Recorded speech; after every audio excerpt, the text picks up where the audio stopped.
Is that seriously it? I'll give you $1 Australian. 2 Australian dollars.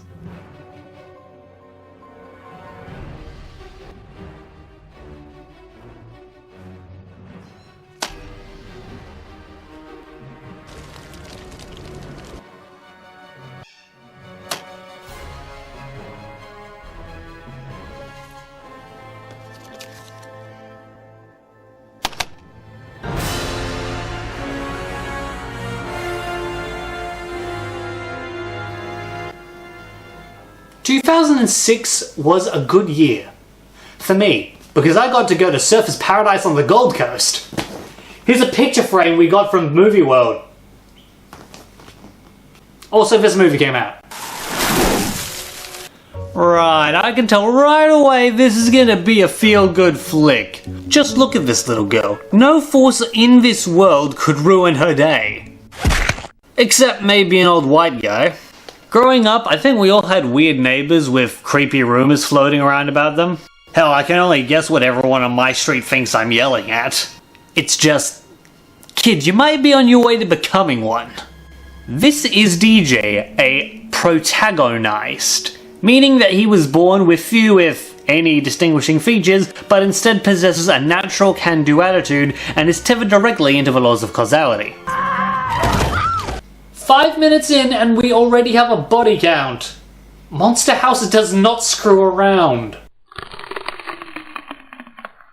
To make up for their affliction, protagonists will often have more interesting individuals gravitate towards them. In this case, Z, a babysitter with attitude who pretends to be responsible when parents are around, Old Man Nebbercracker, who hoards stolen toys and allegedly fattened up and ate his wife, and Chowder, DJ, why'd you break that? But I didn't. Yeah, let me ask you something. Who are they gonna believe? I'm thinking their son, who has no mentioned history of destroying their property. Simple fact is, DJ has a higher purpose than us. But even then, his problems are all too relatable.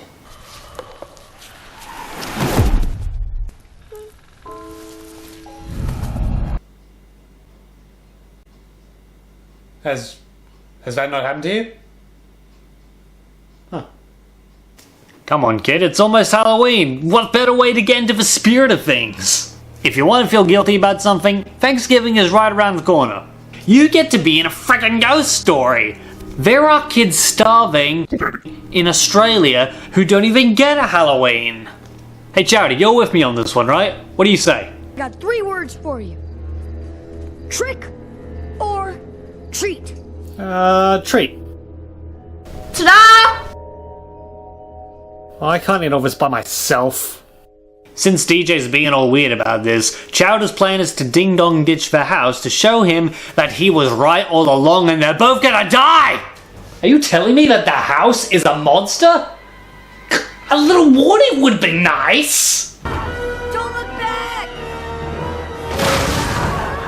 I look back! I mean, really, think about that. Don't think about it, look at it! Any part of this house could come alive at any time to attack you. That's scary.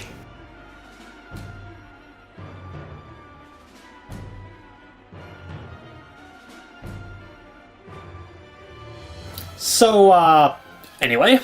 Not that a killer house hasn't been done before, but it's a unique problem. A little outside of who gets to use which Yu-Gi-Oh deck at recess. Lucky for you, I've got a few connections who specialize in this sort of thing.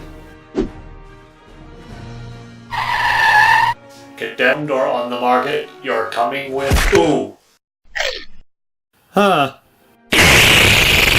Maybe you should stop. I would stop. Why aren't you stopping? Why did I have to call everyone at once?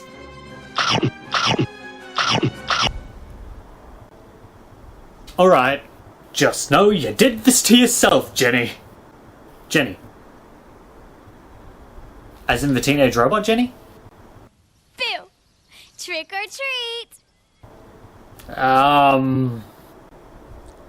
Trick, I guess.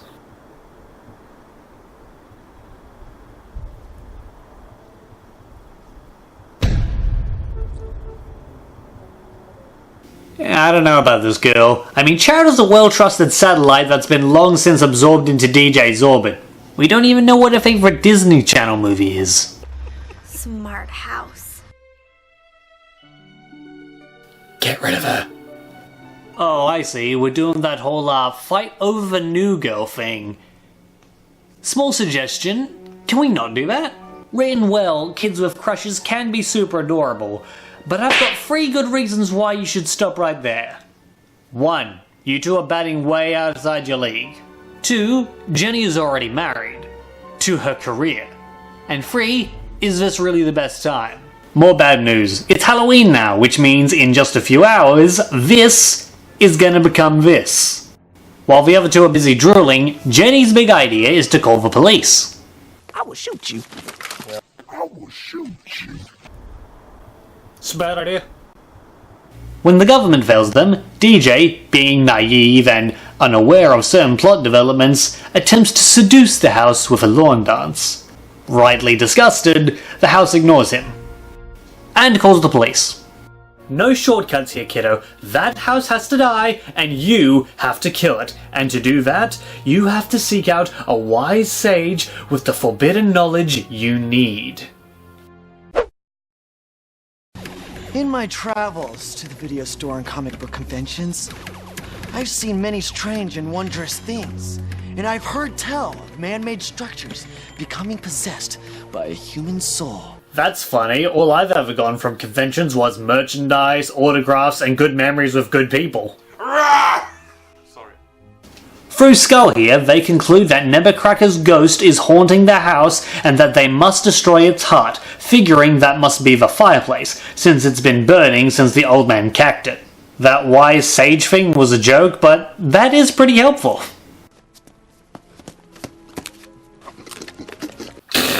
I'm sorry, what was that?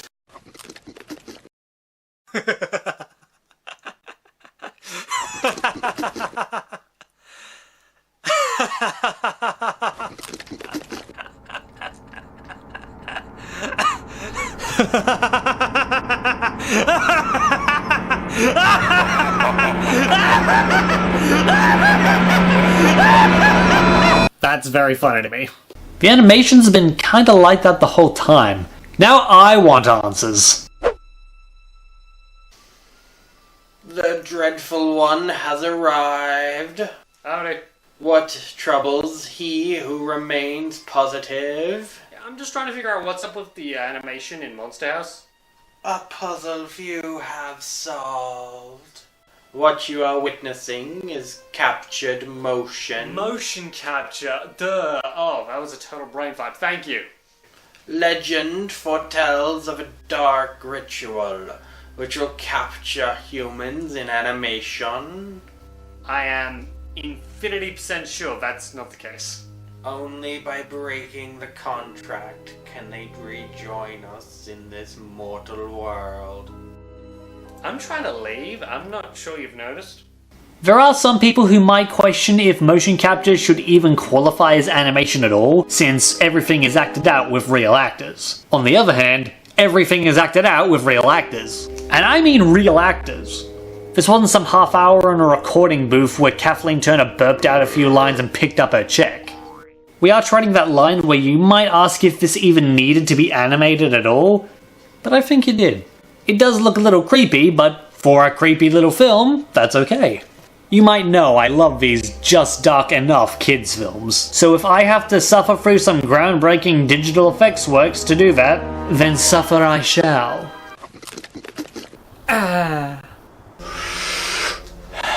Alright men, and Chowder, now that we know our enemy, we must formulate a plan of attack, and here it is. Filling a fresh cadaver with cold medicine from the local pharmacy, we shall create a decoy for the house. I shall supply the cadaver if none are presently available. House consumes decoy, house consumes cold medicine, house falls asleep. At which point we shall venture inside and begin the necessary renovations. Oh yeah, all that stuff's illegal. Why don't we just try the front door? Yeah, wow, that was much easier. Do you think this place works like a real mouth?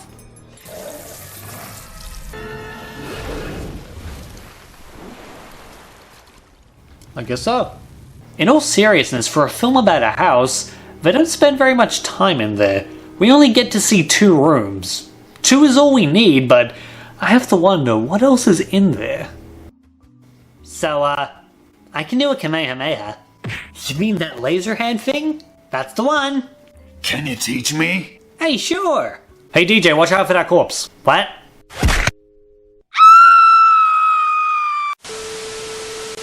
Third time's the charm, right? I mean, that fireplace has to be in there somewhere. Probably not that over there, that's the road.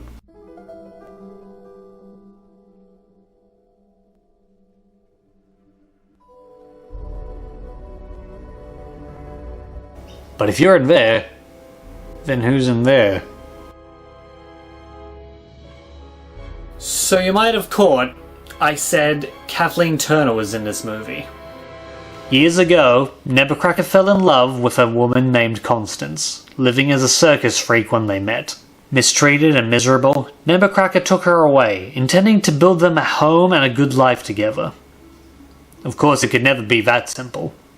Circus or no circus, the children wanted their freak, and one day they caught up with her, at the wrong place, at the wrong time, and Constance left the world in a tomb of cement.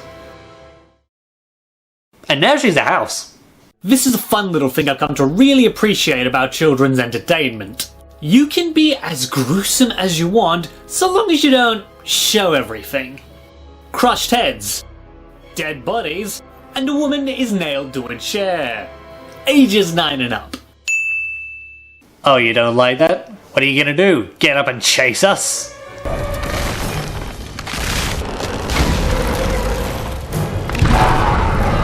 Life or house buns? Life or house buns? Life! I choose life! Thank God I'm only watching a movie and not in any actual danger. That said, is really no one seeing this?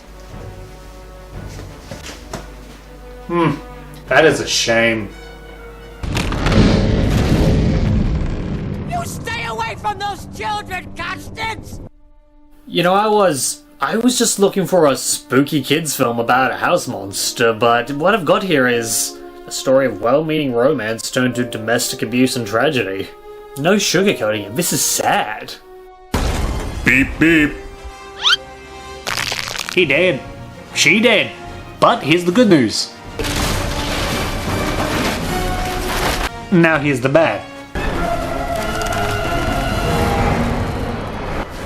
I can't live in that. Now that to me is looking like a final boss, second phase. DJ, I'm thinking this is your moment. I can't. How can you say that, DJ? Who else in total sincerity says to their friends, hey, let's go drug a house? You're the hero.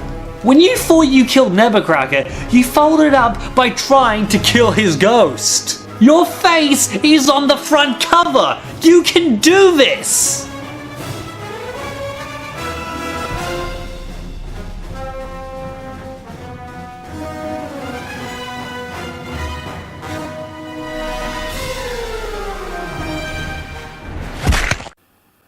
Well, I didn't say you were frickin' Spider-Man, now did I? That's on you. What is that?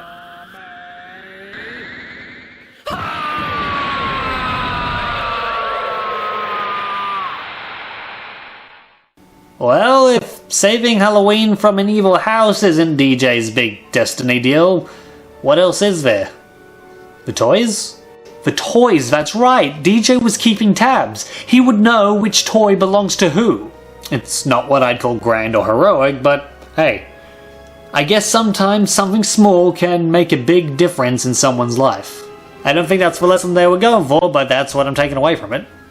Also, I'm confused. Who was meant to be the hero? Are you sure? Oh, it's you again. Are you here to bring us full circle, little darling? Trick or treat! Or...